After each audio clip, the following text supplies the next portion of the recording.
Olá, tudo bem? Meu nome é Egmont, eu tenho 40 anos e sou protestante desde quando nasci. E eu queria falar um pouquinho para vocês aqui sobre a história do protestantismo.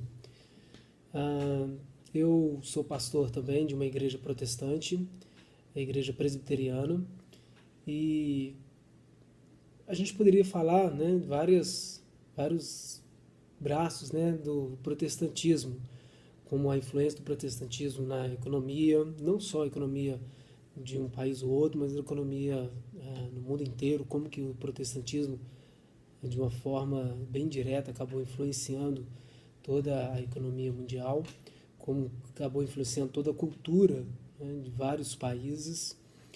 Mas eu vou me ater mais a contar um pouco da história do protestantismo, como ele começou, como ele chegou até o Brasil e como ele se encontra nos dias de hoje. Bom, no século XVI, XVII, no século XVI, ah, havia a igreja, né, que nós chamamos a igreja católica, e a igreja católica era a única igreja cristã que existia, né? No entanto, alguns monges eles estavam descontentes com a política, com a maneira como a igreja tratava os fiéis e como tratava também a questão da Bíblia, do ensinamento. E vários, né, monges, vários outros teólogos da época foram influentes, com Zwingli, John Knox e tudo. Mas teve um chamado Lutero, Martinho Lutero, que era um alemão, e ele foi um dos principais protagonistas do protestantismo. Ele, certa vez, fazendo uma das traduções, um dos seus estudos, né, só os monges podiam ler a Bíblia nessa época, as pessoas não tinham acesso, como tem hoje, a uma Bíblia. Ele encontrou um texto no livro de Romanos escrito: "O justo viverá pela fé". E aquilo mexeu muito com ele, porque a igreja pregava que para você poder ter vida eterna, você precisava dar dinheiro para a igreja. Isso mexeu muito com ele. E ele falou: puxa vida, mas aqui está escrito que o justo viverá pela fé e tal. E ele começou a questionar alguns ensinamentos da igreja até então. E ele então começou a clamar por uma reforma da igreja.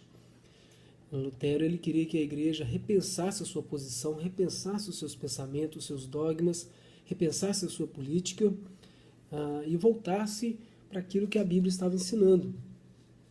No entanto, claro, as ideias dele não foram aceitas, ele foi expulso, né, da Igreja Católica, e então ele começou a ensinar a si mesmo para as pessoas, e aquelas pessoas, né, então começaram a protestar contra a Igreja Católica. Martinho Lutero, inclusive, ele ficou muito famoso, muito famosa as suas 95 teses, são 95 frases que ele escreveu falando por que a Igreja Católica estava errada naqueles quesitos e tudo.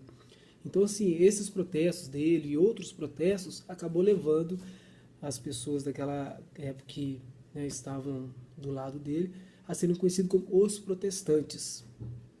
E acontece que o movimento cresceu, não só na Alemanha, mas se espalhou por toda a Europa e houve perseguição, né, claro. Muitos deles fugiram, vieram para a América.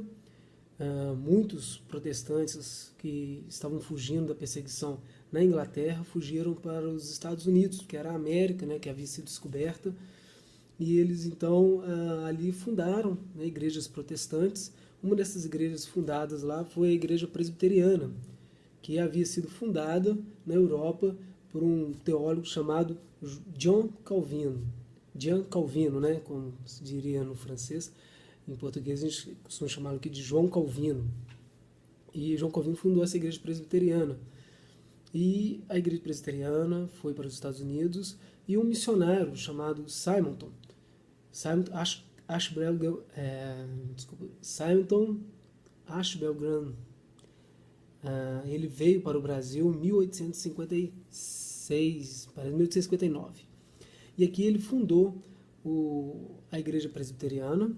Ele também fundou aqui um jornal presbiteriano, e uma escola, que hoje é uma universidade, que é a Universidade Presbiteriana do Mackenzie, que está em São Paulo, né? e atua também em vários outros lugares. E a igreja protestante, não só a igreja presbiteriana, mas como outras igrejas, como a metodista, a batista também, vieram para o Brasil, né? Foram igrejas que vieram dessa ramificação dos protestantes, e essas igrejas também foram muito importantes aqui no Brasil, são até hoje, né, por causa, também não só pela sua influência, né, na área social, educacional, mas também pela questão da religião, né? E até hoje a igreja protestante vem crescendo e acabou-se, né, tendo outros ramos. Nós temos hoje também a igreja presbiteriana, como algumas igrejas batistas, igrejas metodistas, são chamadas igrejas tradicionais, né, igrejas históricas, e vieram as outras igrejas chamadas igrejas pentecostais, que aí a gente enquadraria aí a Assembleia de Deus, Quadrangular, Deus é Amor. E dessas igrejas também saiu outra ramificação, que hoje são denominadas neopentecostais. E algumas dessas neopentecostais, apesar de algumas pessoas chamarem, né, de evangélico, essas igrejas chamadas históricas não consideram algumas igrejas como Universal do Reino de Deus, Mundial do Poder de Deus, como sendo igrejas evangélicas, são consideradas como seitas, elas não são consideradas como igrejas evangélicas, apesar de, no geral, as pessoas considerarem ela como evangélica. Mas, ou seja, geralmente as igrejas não têm, né, essa coisa assim, então todos os evangélicos estão debaixo de um governo. Não, cada igreja tem o seu governo. Na igreja presbiteriana, por exemplo, a igreja tem uma constituição, né, e todas as igrejas presbiterianas do Brasil, todos os pastores, eles né, têm que obedecer essa constituição. Todas as igrejas, né, têm o seu sistema de governo, tem presbíteros, tem tesoureiros, né, que cuidam da questão da finança da igreja, essa coisa toda. E a igreja, né, ela busca cumprir o seu papel social, né, ou seja, fazendo diferença na sociedade, procurando ajudar, muitas vezes enviando ajudas de pessoas, ou às vezes até mesmo de mantimentos, né, procura ajudar na sociedade onde vive, na questão da educação. Fala, né, da igreja presbiteriana, que é onde eu estou.